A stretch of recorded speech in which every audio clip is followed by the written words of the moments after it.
وترى المجرمين يومئذ مقرنين في الأصفاد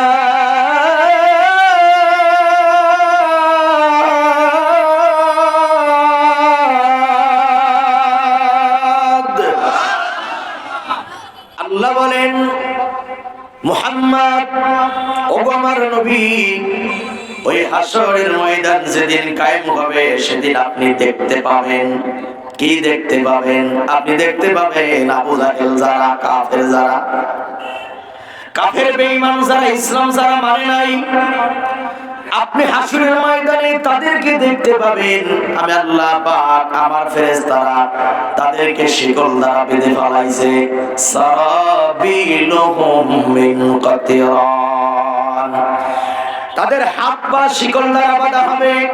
কি দিয়া? কয় না, কথা কয় না, কি দিয়া?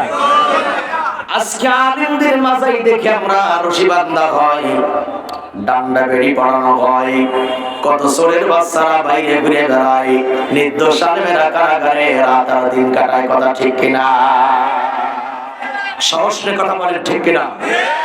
তবে মনে রাখবেন, এই আলিমদের চোখের পানির বিনিময়, এই আলিমদের জেল খাটার বিনিময়, আলিমদের 13 বছর জেলে থেকে এরপরে শহীদ হওয়ার বিনিময় আগামীর বাংলাদেশ কোরআনের বাংলাদেশ হবে। তাই যদি কাফেরদের মুখোমুখি আর একবার দাঁড়াতে হয়, সাহসী মায়ের সাহসী সেই সন্তানেরা প্রতিজ্ঞাবদ্ধ হয়ে যা। জীবন চলে যাবে, রক্ত যাবে, জীবন যাবে, তারপরে যে কোনো বিনিময় বাংলাদেশে ইসলাম কায়েম করব। আর পীরের সাথে তৈরি আছেন কারা কারা? দ্বিতীয়বার হাত আমার আল্লাহর দেখায় দাও। আল্লাহ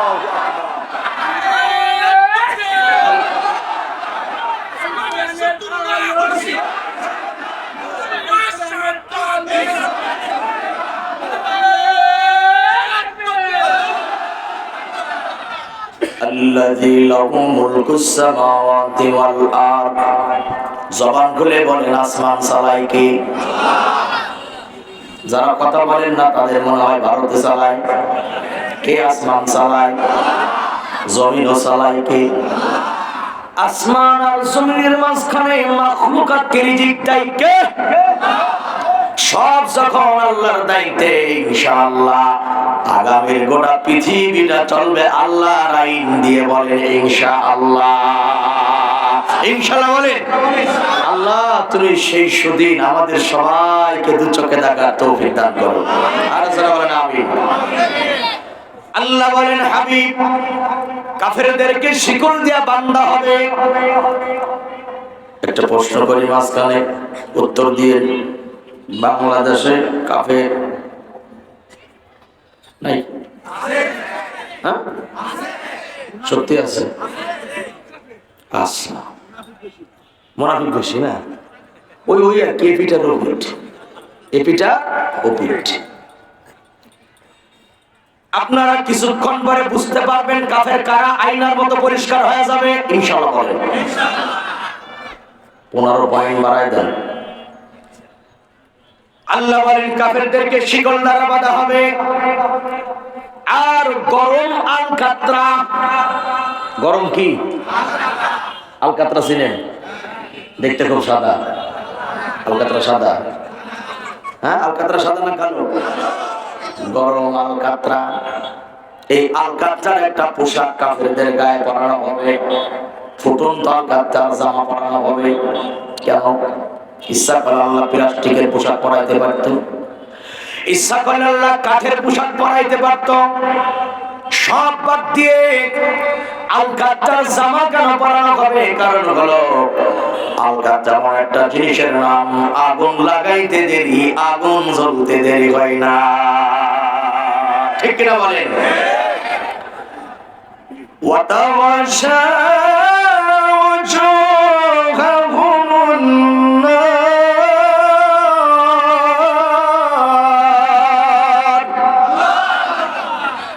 কাফিরদের মুখমণ্ডলে আগুন দিয়ে ঝলসানো হবে, আগুন লাগানো হবে। হাসরের ময়দানে আল্লাহর সামনে কাফেররা দাঁড়াবে। যারা পরকাল মানে না, আখিরাত যারা মানে না, তারা ভালো করে শুনে নেন, পরকাল আছে, আখিরাত আছে। আল্লাহর সামনে দাঁড়াতে হবে ইয়াউমা ইয়াকুমুন নাসু লিরাব্বিল আলামিন। 500 টাকার নোটের লোভে যারা বিভিন্ন দিকে দৌড়াদৌড়ি করেন, ভালো করে শোনেন। যে সমস্ত মুরব্বীরা বিড়ির লোভে, ঘোড়া চাল লোভে অন্যদিকে দৌড়ান, ভালো করে শোনেন। হাসরের ময়দানে আপনার নেতা, আপনার পীর যাবে যেদিক, আপনার গন্তব্য হবে সেদিক। কথাকার ইয়াউমা নাদউ কুল্লা উনাসিম বিইমামিহিম। প্রত্যেকটা মানুষ তার নেতার সঙ্গে দাঁড়াবে হাসরের ময়দানে। তোমার নেতা যেদিক যাবে তোমার গন্তব্য সেদিক হবে।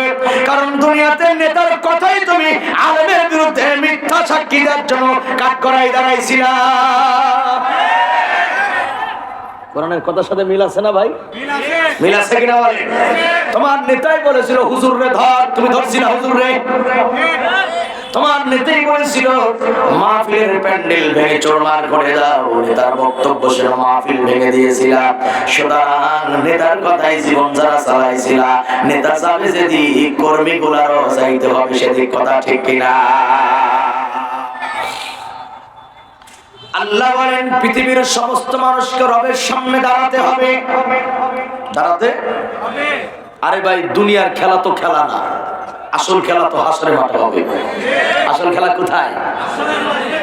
দেখেন না এখন মাঝে মাঝে বাংলাদেশে আমাদেরকে অনেকেই বলে খেলা হবে, এরকম ডাকে না খেলার জন্য, বলে খেলা হবে। তো আমরাও তো মাঠে ময়দানে সবসময় থাকি অলরেডি, কিন্তু যারা ডাকে তাকে খুঁজে পেয়ে ডাক দেয় যারা, তারা মাঠে নামে না। অন্য কালারের, অন্য রঙের লোক, অন্য পোশাকের লোকেরা খেলতে আসে। ঠিক কিনা কথা বলে? আরে ভাই শোনেন, ইসলামী আন্দোলনের কর্মী যারা, তাদের সাথে ময়দানে একবার খাইলে খেলে দেখে, আমার তো বিশ্বাস আমেরিকা, ভারত সহ গোটা পৃথিবীর কাফের একদিক আর ইসলামী আন্দোলনের কর্মী একদিক দাঁড়াবে। 1 ঘন্টা কাফেরের বাচ্চারা আমাদের সামনে টিকতে পারবে না, নাস্তানাবুদ হয়ে যাবে, নাস্তানাবুদ হয়ে যাবে, নিশ্চিহ্ন হয়ে যাবে। ঠিক কিনা কথা বলে?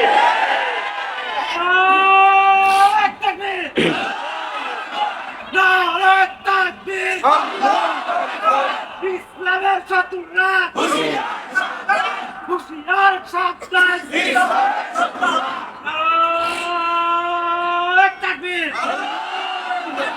এই জজবাকে আল্লাহ পাক ঈমান এবং আমলের সাথে ময়দান পর্যন্ত নেওয়ার তৌফিক দান করুন।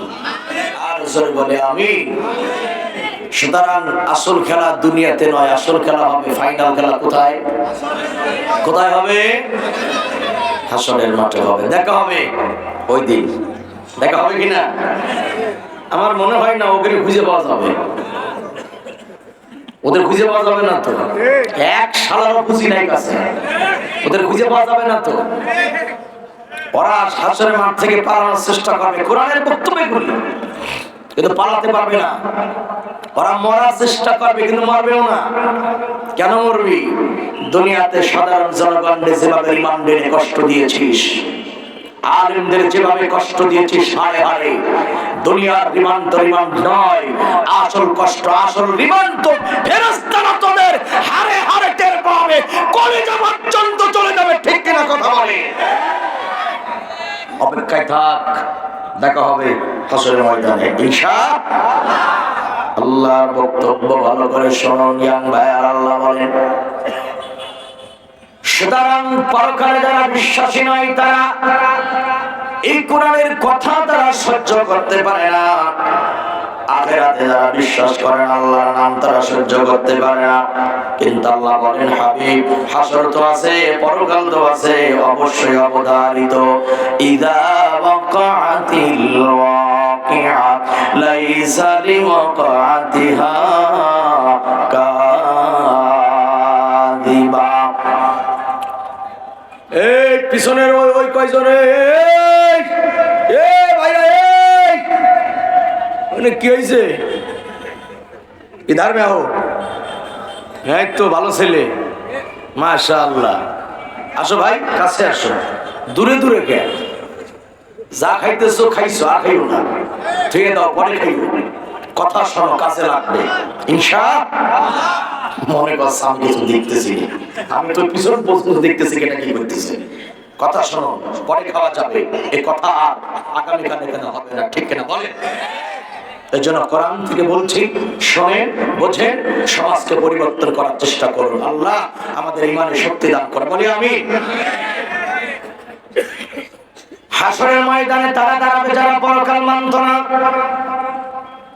নবীজি বলেন, আবু জাহেলের জাত যারা, তারা তো আল্লাহর সামনে হাজার হাজার বছর দাঁড়ায়া থাকবে, কোনো কথা বলার সাহস পাবে না। সেদিন আর ক্ষমতা কাজ হবে না, সেদিন আর লাঠিয়াল বাহিনী দিয়া কোনো কাজ হবে না। আল্লাহর সামনে দাঁড়াবে তারা বিড়ালের বাচ্চার মতো হয়ে যাবে। নবীজি বলেন, কিন্তু আমার মুমিন উম্মত যারা কোরআন দিয়ে যারা জীবনটা সাজায়া ছিল, আল্লাহু আকবার বলেন না, খুব ভালো করে বোঝেন নবীজি কি বলেন।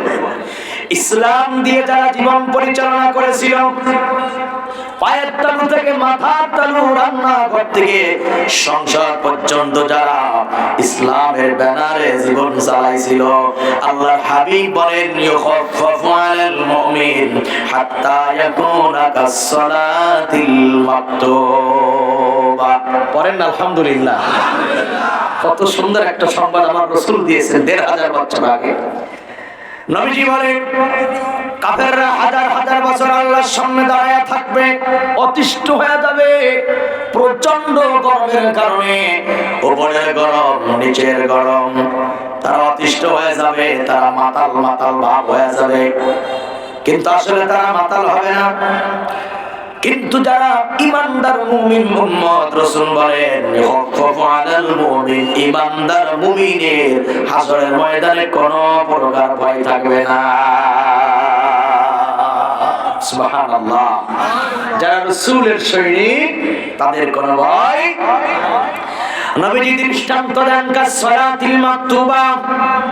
উম্মতেরা শোনাও, ফরজ নামাজ পড়তে যে কয় মিনিট সময় লাগে, আল্লাহর রাসূল বলেন, একজন কোরআনের সৈনিকের কাছে ওই হাজার হাজার বছরের দিনগুলা কেমন যেন জোহরের ৪ রাকাত নামাজ পড়ার সমান মনে হবে। একসাথে কোন আল্লাহু আকবার। ৪ রাকাত নামাজ পড়তে যে কয় মিনিট লাগে, হাজার হাজার বছরের দিনগুলা ওই রকম মনে হবে। আল্লাহু আকবার।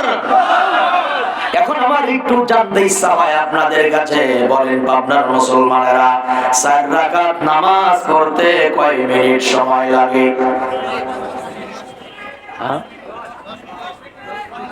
এই যারা বেনামাজি তারা তো কিছু কবে না, নামাজিরা বলেন কয় মিনিট লাগে? আচ্ছা, হরেক রকম টাইম পাইলাম, 10 থেকে 12 মিনিট। আসল কথা হলো, যেমন নামাজি তেমন তার টাইম, যেমন নামাজি তেমন তার টাইম। দেখবেন কারো লাগে 10 মিনিট, আছে না? আবার কারো লাগে 8 মিনিট। একই ৪ রাকাত নামাজ কারো লাগে 6 মিনিট, কারো লাগে 4 মিনিট, আবার কোন শরীর লাগে 1.5 মিনিট। আচ্ছা, 1.5 মিনিটও বললো নাকি আমার কন্ত ভাই? তো খতম দাঁড়াবি বললি তো 4 রাকাত 1.5 মিনিট হয় না, ঠিক কিনা কথা বলেন? ও 4 মিনিট 1.5 মিনিট বললো নাকি?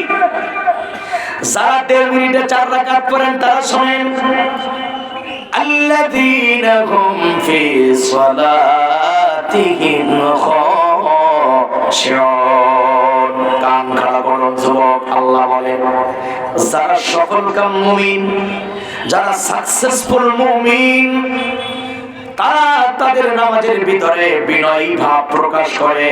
তার মানে হলো, যার নামাজ সুন্দর নয় সে কখনো মুমিন হতে পারে না। কথা ঠিক কিনা ধরে বলে? এজন্য রাসূল বলেন, ইসলাম যারা মেনে দুনিয়া থেকে যারা বিদায় নিয়েছে, তাদের কোনো ভয় নাই। আল্লাহ বলেন, ফামান তাবিআ হুদায়া ফালা খাউফুন আলাইহিম ওয়ালা হুম আল্লাহ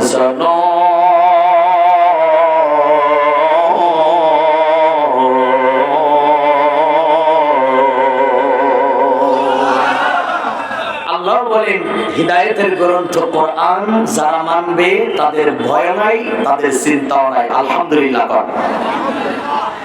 নবীজি বলেন সুতরাং হাসরের ময়দান অবশ্যই হবে, যেদিন কায়েম হবে সেদিন আর কেউ অস্বীকার করতে পারবে না। সুতরাং আমরা দুটি দলের পরিচয় পাইলাম। এক নম্বর হলো ঈমানদার বান্দারা কোরআন মনোযোগ দিয়ে শ্রবণ করার কারণে আল্লাহ পাক তাদেরকে হিদায়াতের রাস্তা দেখায় দেয়। আর দুই নম্বর দল হলো আখিরাতকে বিশ্বাস না করার কারণে কোরআনের মাহফিলগুলো সহ্য করতে পারে না। আর একটা বারবার এমন মানুষ আমার বাংলাদেশে আছে না? নাই। ধরে বলে